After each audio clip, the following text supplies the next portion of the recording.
सनातन से जुड़ा सवाल है, चूँकि आपने संगठन विस्तार के लिए सनातन प्रकोष्ठ की भी बनाया है आपने। ऐसे में आपने एक वीडियो देखा होगा विधायक राजेश्वर सिंह का, जो कि सनातन को सुरक्षित करने के लिए एक रैली निकाल रहे थे। लखनऊ से विधायक हैं, तो ऐसे में वो भाजपा के विधायक हैं और उनको सनातन की रक्षा के लिए रैली निकालनी पड़ रही है और उन्हीं की सरकार है। तो ऐसे में देखिए, फलदार वृक्ष हमेशा झुका होता है। सरकार, अभी योगी जी का एक ऑडियो बड़ा वायरल हुआ था, कटेंगे तो बटेंगे। उन्होंने कहीं जाति का नाम नहीं लिया। कोई ये कहे कि अगर हिंदू कटेगा तो बटेगा, उन्होंने केवल भारत को एक रहने की बात कही है। राजेश्वर सिंह जी ने जो रैली निकाली है, केवल हिंदू जन जागरण यात्रा, यही हमारा काम है। करणी सेना आज संपूर्ण भारत में रहने वाली जितनी भी जातियां हैं, सबको हम एक जाजम पर लाने का काम करेंगे।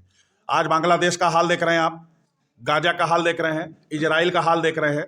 जितने भी मुस्लिम देश हैं, सब केवल हिंदुत्व देश की तरफ आक्रमण कर रहे हैं। आपको पता है कि भारत में 150 से ज़्यादा ईसाई देश हो चुके हैं, 150-200 से ज़्यादा मुस्लिम देश हो चुके हैं। हिंदू देश कितने हैं संख्या में देख लीजिए। अगर आज भी हम नहीं चेते तो हमको चेतने का मौका नहीं मिलेगा, केवल सोने का मौका मिलेगा। ये भारत देश हिंदुओं का है, इसकी पहचान हिंदुओं से है, ना कि इस्लाम से। हमने बांग्लादेश दूसरे टुकड़े में बांट दिया, पाकिस्तान बांट दिया। हम मुस्लिम, जैसे कि आप एक ठाकुर क्षत्रिय संगठन चला रहे हैं और आप एक इतिहासकार भी हैं, तो ऐसे में आपसे इतिहास से जुड़ा एक सवाल पूछना चाहते हैं। आपने जयचंद के बारे में पढ़ा भी होगा और जानते भी हैं, तो उन पर आरोप लगता है गद्दारी का।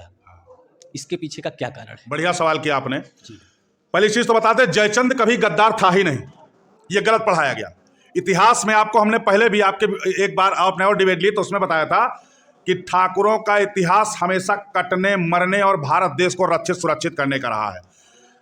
पृथ्वीराज चौहान जो थे वो जयचंद के दामाद थे, और आपको बता दें जयचंद की बेटी का नाम था संयोगिता।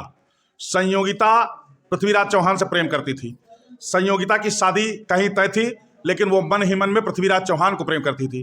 तो उनका जिस दिन स्वयंवर होना था, उन्होंने एक चिट्ठी भेजी अपने जो है दरबार के दरबारी से पृथ्वीराज चौहान के पास कि अगर मेरी शादी किसी और से हो गई तो मैं अपने प्राण कुर्बान कर दूंगी। मैंने अपने मन में आपको अपना पति मान लिया है, मैं आपसे स्वयंवर करना चाहती हूँ।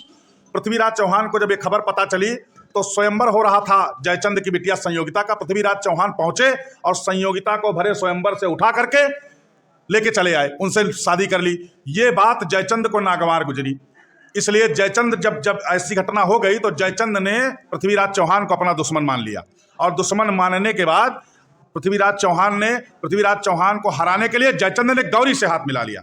इससे आप उनको गद्दार नहीं कहोगे। अगर किसी की बिटिया से मैं जबरदस्ती शादी कर लूं तो वो बाप मुझे भी उसी तरह समझेगा जैसे जयचंद ने पृथ्वीराज को समझा। ये इतिहास के तथ्यों में गलत पढ़ाया गया है। जयचंद कभी गद्दार नहीं थे।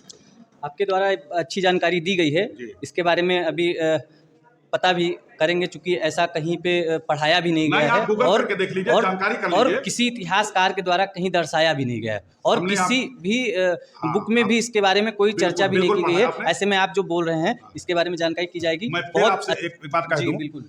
भारत में गूगल करके देख लीजिएगा, जब से देश आजाद हुआ है तब से कितने शिक्षा मंत्री मुस्लिम रहे हैं। मैंने पहले भी आपसे कह दिया कि किसी भी जाति को बरगलाना है, किसी भी जाति को नीचा दिखाना है, किसी भी जाति का इतिहास आप छिपा दीजिए, जाति बरगला जाएगी।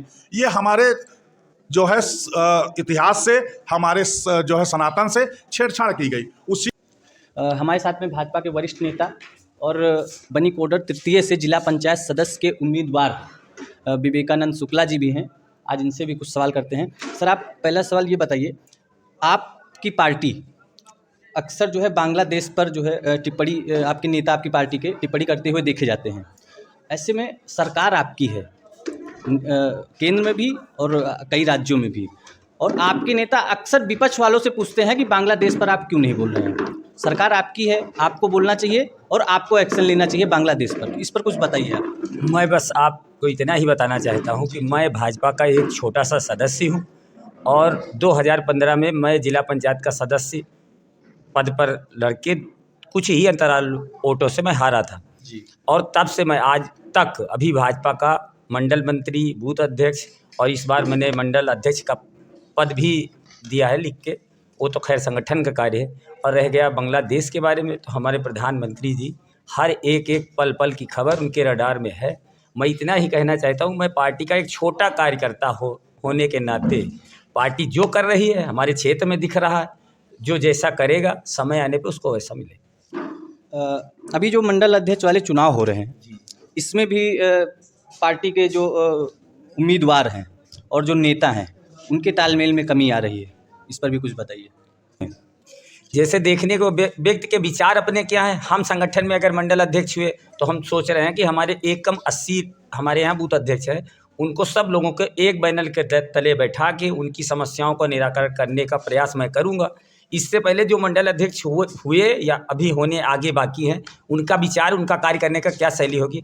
हमारा बूथ मजबूत होगा, हमारे लोग मजबूत होंगे, तो हम ये मानते हैं कि हमारे पास 5 वोटें हमारे घर में या हमारे कहने पर, वो हम जुड़वा पाएंगे। बाकी अगर हम सब लोग इकट्ठा नहीं हुए तो आने वाले समय में हम लोगों को क्या करना पड़े वो वक्त बताएं। ऐसा लोगों का भी कहना है और पार्टी के लोगों का भी कहना है। चर्चा समीकरण उस ब्लॉक से ही, अपने ब्लॉक में 3 लोग ही हैं। आने वाले समय में उस पर क्या होना वो तो खैर संगठन तय करेगा, उस पर हमको ज़्यादा कुछ नहीं बोलना। धन्यवाद सर। और हमारे साथ में प्रधान जी हैं और भी बहुत सारे वरिष्ठ लोग हैं, इनसे भी कुछ चर्चा करते हैं, राय लेते हैं।